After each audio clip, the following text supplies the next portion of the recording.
Pernah nggak sih Anda lihat penawaran properti yang kayaknya kok bagus banget ya? Hampir terlalu sempurna. Nah, kali ini kita bakal coba bedah salah satu contohnya, sebuah kapling tanah di Sleman, Yogyakarta. Kita akan kupas satu persatu untuk ngerti apa sih yang bikin tanah ini kelihatan menarik banget dan apa nilai sebenarnya di balik itu semua. Yuk, kita mulai. Nah, ini dia nih, pertanyaan kuncinya. Pertanyaan yang kayaknya jadi impian banyak orang ya. Pengen dapat yang terbaik dari dua sisi, lokasi yang strategis, gampang dijangkau, tapi suasananya tetap adem, tenang, dan damai. Inilah premis utama yang akan kita uji bareng-bareng. Oke, mimpi boleh setinggi langit, tapi kakinya harus tetap napak di bumi kan? Jadi, mari kita mulai dari yang pasti-pasti dulu, data dan fakta konkretnya. Inilah fondasi dari setiap peluang investasi yang bagus. Kita mulai dari yang pertama dan paling dasar. Luasnya 740 meter persegi. Coba bayangin, di area yang lagi berkembang pesat kayak Sleman, ukuran segini tuh luas banget. Ini ibarat kanvas kosong raksasa buat mewujudkan berbagai macam ide. Selanjutnya, ini dia, angka yang sering jadi penentu. Lebar depannya 15 meter. Kenapa ini penting banget? Gini, lebar segini itu artinya fleksibilitas desain yang tinggi banget dan aksesnya super mudah, bahkan buat kendaraan besar sekalipun. Jadi ini bukan sekedar angka, tapi ini soal potensi fungsional. Dan lokasi, ini yang menempatkan semuanya jadi masuk akal. Tanah ini bukan di dalam gang kecil loh, tapi persis di pinggir jalan utama di Pendowo Harjo. Sebuah area yang emang dikenal sebagai salah satu titik pertumbuhan baru di Sleman bagian selatan. Nah, ini dia jantungnya setiap transaksi properti, legalitas. Status tanah ini adalah SHM pekarangan. Artinya apa? Artinya secara hukum tanah ini udah bersih, jelas, dan siap dibangun kapan aja tanpa perlu proses konversi yang ribet dan makan waktu. Inilah yang ngasih rasa aman fundamental buat sebuah investasi. Baik, setelah semua data teknis tadi kita pegang, sekarang kita masuk ke bagian yang paling seru. Gimana caranya kita menerjemahkan angka-angka dan fakta tadi menjadi kemungkinan yang nyata? Mari kita lihat bareng-bareng.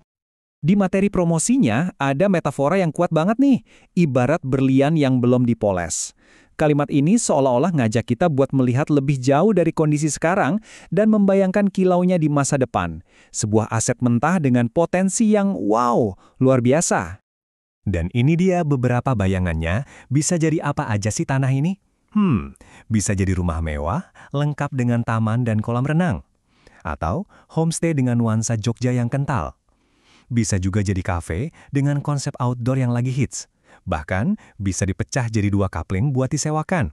Fleksibel banget kan? Sekarang, coba kita zoom out sedikit. Lihat gambaran besarnya. Kenapa sih lokasi ini jadi begitu penting? Dan kenapa sekarang adalah waktu yang tepat? Ini bukan lagi cuma soal sepetak tanah, tapi tentang posisinya di dalam pasar properti yang jauh lebih luas. Coba deh lihat konektivitasnya. Cukup dekat ke pusat aktivitas kayak kota Sleman dan kampus UGM. Tapi di sisi lain, suasananya tetap tenang khas pedesaan. Nah, kombinasi kayak gini nih yang paling banyak dicari orang.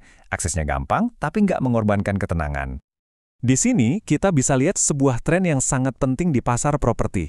Dulu, mungkin nyari lahan strategis di pinggir jalan utama dengan surat-surat lengkap itu lebih gampang. Tapi sekarang, wah, barangnya udah mulai langka. Kelangkaan inilah yang jadi salah satu faktor pendorong nilai dan urgensi. Jadi ada 3 kekuatan besar yang ketemu di sini. 1. Perkembangan infrastruktur Sleman yang terus digenjot. 2. Minat investor yang terus meningkat. Dan 3. Kelangkaan lahan strategis yang makin nyata. Kombinasi ketiganya ini menciptakan potensi lonjakan nilai yang signifikan banget. Oke, setelah kita bedah semuanya, pertanyaannya sekarang terus gimana? Semua informasi dan analisis ini pada akhirnya mengarah ke satu titik, yaitu sebuah keputusan, sebuah langkah nyata. Penawaran ini ditutup dengan pepatah klasik yang kita semua tahu, siapa cepat, dia dapat. Ini adalah cara singkat untuk menekankan lagi faktor kelangkaan yang udah kita bahas tadi. Di pasar properti yang kompetitif, kecepatan seringkali jadi penentu. Dan tentu saja, semuanya ditutup dengan langkah yang paling praktis, sebuah nomor kontak. Inilah jembatan yang disediakan dari sekedar menganalisis peluang menuju ke aksi nyata untuk verifikasi dan lihat langsung lokasinya. Kita akhiri dengan pertanyaan ini untuk direnungkan. Ketika sebidang tanah itu bukan lagi sekedar tanah, tapi juga representasi dari lokasi yang strategis, potensi yang tak terbatas, dan kelangkaan yang nyata, gimana cara Anda mengukur nilainya yang sesungguhnya? Apa hanya dari harganya, atau dari semua kemungkinan yang bisa terwujud di atasnya? Coba, pikirkanlah.